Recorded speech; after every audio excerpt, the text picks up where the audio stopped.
جیسے کہ ہم جانتے ہیں کہ جس طرح بہار کا یہ حسین سا مہینہ ہوتا ہے، اور جب بہار کا مہینہ آتا ہے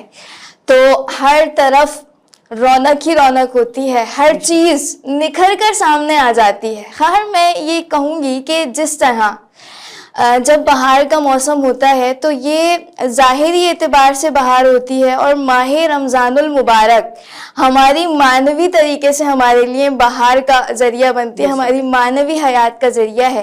تو میں چاہتی ہوں خیر آپ اس پر بھی روشنی ڈالیے گا، جیسے کہ ہمارے پروگرام کا نام ہی بہار رمضان ہے، میں چاہتی ہوں اس پر بھی بات کیجیے اور ماہ رمضان کی فضیلت پر بات کیجیے گا۔ اعوذ باللہ من الشیطان اللعین الرجیم، بسم اللہ الرحمن الرحیم، صلی اللہ علی محمد وآلہ الطاہرین۔ سب سے پہلے آپ سب لوگوں کا شکریہ ادا کرنا چاہوں گی کہ اتنے خوبصورت پروگرام میں مجھے دعوت دی، اور گفتگو اگر ہم کرنا چاہیں ماہ رمضان المبارک کے حوالے سے تو آپ یقین مانیے کہ ہماری اپنی زبانوں میں وہ طاقت نہیں کہ ہم اس ماہ مبارک کے فضائل کو بیان کر سکیں، کہ جس ماہ کے فضائل اتنے زیادہ ہیں کہ امام زین العابدین علیہ السلام اپنی دعا میں یہ ارشاد فرماتے ہیں کہ بار الہ، یعنی خدا سے التجا کرتے ہوئے کہ بار الہ تو مجھے اس ماہ کے مہینے کی یعنی کہ فضیلت کی معرفت کو عنایت فرما دے۔ یعنی کہ ہم اندازہ لگا ہی نہیں سکتے کہ اس ماہ کی فضیلت کتنی زیادہ ہے۔ اس کا ذکر توریت میں آیا، زبور میں آیا، انجیل میں آیا، تو لہٰذا اور جو مہینہ ہم اور آپ بسر کر رہے ہیں در حقیقت یہ تربیت کا مہینہ ہے۔ اللہ کے رسول صلی اللہ علیہ وآلہ وسلم جو ہدف اور مقصد لے کر آئے ہیں، اور وہ یہی مقصد تھا کہ انسان تزکیہ نفس کریں، اپنی روح کو پاک کریں۔ تو رمضان المبارک سب سے بہترین مہینہ ہے کہ جس میں ہم ظاہری لحاظ سے نہ صرف یہ کہ اپنے شکم کو، اپنے کانوں کو، اپنی آنکھوں کو، اپنی زبان کو نہ صرف یہ کہ پاک کر رہے ہوتے ہیں، بلکہ اس کے ساتھ ساتھ جب ظاہری طہارت شروع ہوتی ہے تو وہ معنویت یعنی کہ ہماری روح میں بھی وہ ترنی شروع ہو جاتی ہے۔ بے شک ایسا ہی ہے۔ خیر میں اگلا سوال آپ سے یہ پوچھنا چاہوں گی کہ جیسے کہ جب ماہ مبارک کا آغاز ہوتا تھا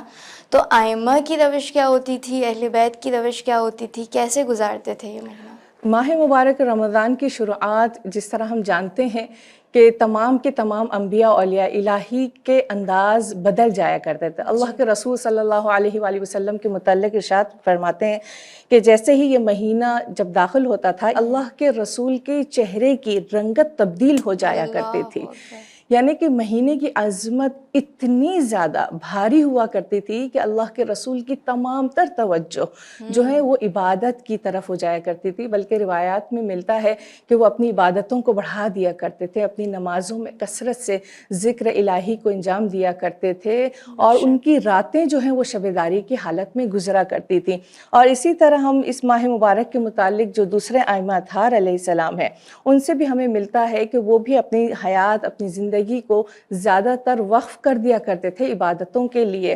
اور امیر المؤمنین علی ابن ابی طالب کے متعلق جو رمضان میں ملتا ہے کہ کان علیہ السلام اذا دخل شہر رمضان اعتق کل اسیر و اعتق کل سائل۔ ان کا طریقہ کار کیا ہوا کرتا تھا کہ جیسے ہی رمضان المبارک کی شروعات ہوا کرتی تھی وہ اسیروں کو رہا کر دیا کرتے تھے اور ہر سائل کو عطا کیا کرتے تھے، یعنی کہ کوئی بھی ان کے در سے خالی ہاتھ نہیں جایا کرتا تھا۔ اور استقبال ماہ رمضان میں ہم دیکھتے ہیں کہ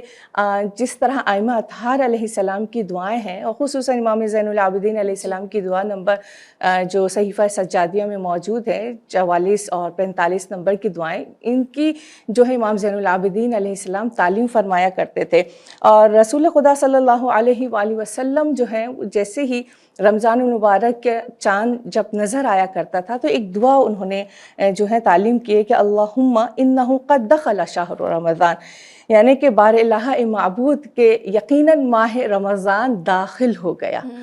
یعنی سبحان اللہ کہ کس طرح اللہ کے رسول ہمیں آپ سب کو یہ یقین دلا رہے ہیں، یہ بتلا رہے ہیں کہ بتحقیق تم لوگ جان جاؤ کہ رمضان کے مہینے میں اب تم لوگ داخل ہو چکے ہو۔ معبود اس ماہ رمضان میں پروردگار عالم کہ جس میں تو نے یہ قرآن المجید نازل فرمائی ہے اور اس میں ہدایات کی نشانیوں کو تو نے قرار دیا ہے، یعنی کہ ایسی ایسی ہدایتیں اس قرآن میں موجود ہیں کہ اگر تمام کے تمام ہدایت حاصل کرنے کی جو جستجو جو رکھتے ہیں اگر وہ قرآن کی طرف توجہ دیں تو وہ ان تمام علامتوں کے ذریعے اپنے رب کو پا سکتے ہیں۔ اور حق و باطل میں فرق کرنے والی یہ کتاب ہے، اور پس ماہ رمضان میں تو ہم پر برکتوں کو نازل نازل فرما اور روزوں اور نمازوں کے ذریعے سے تو ہماری مدد فرما. اور اسی طرح اگر ہم اگر روایات کو اگر اٹھا کر دیکھیں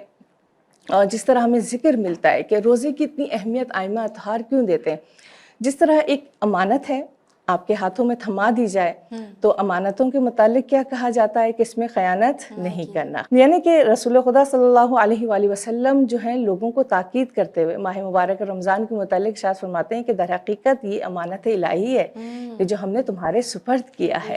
انبیاء الہی کو دی گئی نعمت اور یہ عبادت اتنی زیادہ اہمیت رکھتی ہے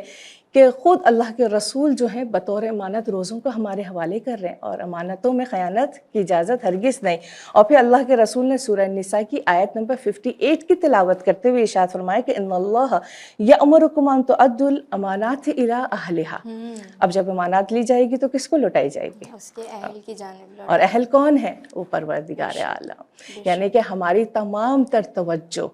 اور ہماری تمام تر جو ہم کہہ سکتے ہیں کہ پوری روح کے ساتھ اگر ہم روزوں کے معاملے میں رمضان مبارک کے حق کے معاملے میں ذرا سی بھی اگر کوتاہی کریں تو سوچیں کہ اپنے پروردگار عالم کے آگے ہم جواب دہ ہیں. تو اسی لیے اس ماہ مبارک کو خدا نے اور مزید باعظمت بنانے کے لیے ائمہ اطہار ہمیں بیان کرتے ہیں کہ اس میں کسی کو بھی قرار نہیں دیا کہ کوئی آئے تمہیں بہکائے بھی اور شیطان کو بھی